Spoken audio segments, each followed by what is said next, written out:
How can you create a YouTube studio on the fly in a hotel room on a laptop? I just did it.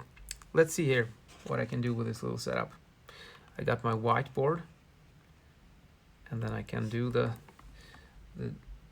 sketches and the explanations that I usually do. I'm not going to do any acoustic style stuff tonight. I'm just going to show you the screen technology that I use with my little laptop. Anyways, as you can see, I got nice camera, nice picture and everything. But check this out. Let's go to the laptop camera. This is the default look that you get when you just open your laptop and start your webcam. It's a little bit dark. It's not a professional look. Now look what happens now when I use my iPhone as a webcam instead. This is a lot better. And then I just did a little ad hoc studio light here as well, like this. So now we get, oh, there's the lens. I have to learn. It's important to look at the lens when you're talking if you want to come through in a good way. So this is a proper one. And I think that, yeah, you see the laptop cam, it gets a little bit loose from my ad hoc studio light here, but but still, this is this camera angle, it's worthless. It looks really bad. And here you can create a much better angle, and even if you sit down like this, if you want to record a video, I think this is much preferable. So how did I do it then? Let's take a look. See if I can show you just using my other phone as a mirror. Let's turn the light off, it's a bit too strong. Here's the setup.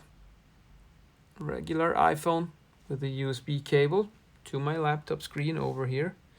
You can do it wirelessly too if you have the devices on the same network, which I don't have at the moment, but the cable works just as nice.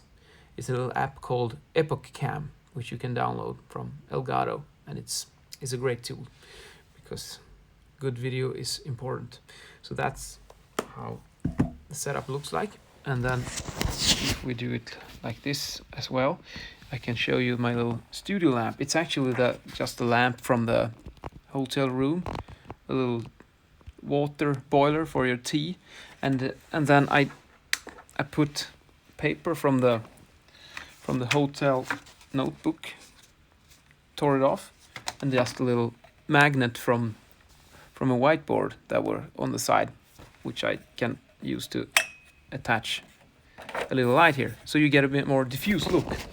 And I think this creates a pretty good video quality. Let's compare without the paper. You see, it's too strong. This is not a good look.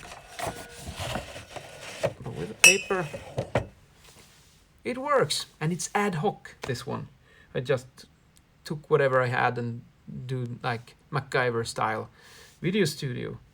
So with this you can do whiteboard, you can do multicam, not that useful honestly, but this one, and then the whiteboard, pretty useful. And I also chose with this angle, I put the video not down here because this looks strange, but if I have it up here, I'm looking at some bit down on my computer, so when I do my wrong button, when I do my drawings,